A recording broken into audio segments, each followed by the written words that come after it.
once was a man named Daniel who lived in a small village nestled between mountains and rivers. Ever since he was young, Daniel dreamed of climbing the tallest mountain nearby Mount Veritas.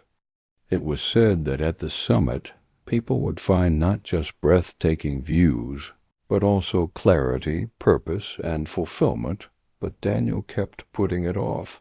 "I'll go one day," he always said. Years passed, and Daniel's life became heavier, not because of his age, but because of what he carried. You see, Daniel always wore an old backpack. It was full of things from his past, grudges he held against people who had wronged him, regrets about choices he didn't make, guilt from mistakes he couldn't forget, and fear of failing if he dared to try again. One day he finally decided, it's time to climb Mount Veritas. He packed some food and water and set off. But as he climbed, the weight of his backpack slowed him down. Every step felt like a burden. He saw others passing him by people who looked lighter, freer. An old hiker noticed Daniel struggling and said, "You're climbing with too much weight. You need to let some of that go."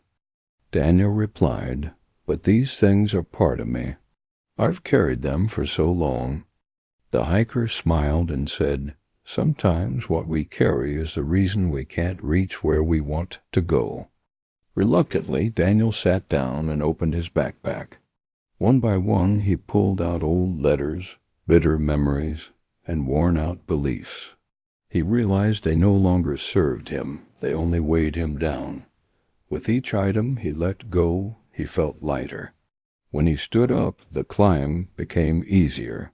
He moved faster, breathed easier, and finally, after years of delay, he reached the top of Mount Veritas, and there, standing in the wind with the sky wide open before him, he understood something simple but powerful. To grab hold of your future, you must be willing to release your past. The lesson: 1. You can't climb with a heavy heart. Just like Daniel couldn't climb the mountain with a heavy backpack, we can't rise in life while holding on to emotional baggage. Forgiveness, healing, and release aren't just for others. They're for you to be free. 2.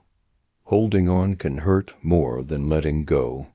We often hold on to things, grudges, guilt, regrets, thinking they protect us or define us.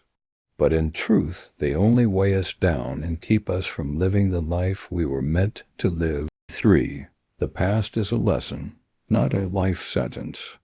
Daniel learned that his past mistakes and pains didn't have to define his future.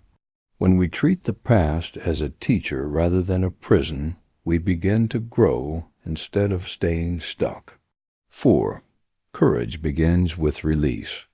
Real strength is not just in enduring pain, but in having the courage to let it go. It takes bravery to face the parts of us that hurt, acknowledge them, and then walk away lighter. EF alt text. 5. Your breakthrough is on the other side of release. Daniel only reached the mountain top and the clarity he longed for after he emptied his bag. Sometimes our blessings, peace, and breakthroughs are delayed not because they're far away, but because we haven't made room for them. Text letting go doesn't mean forgetting. It means choosing not to let your past hold you back from your future. Many people don't get what they truly want, not because they don't deserve it, but because their hands are too full holding on to pain, resentment, or fear. To rise, you must release.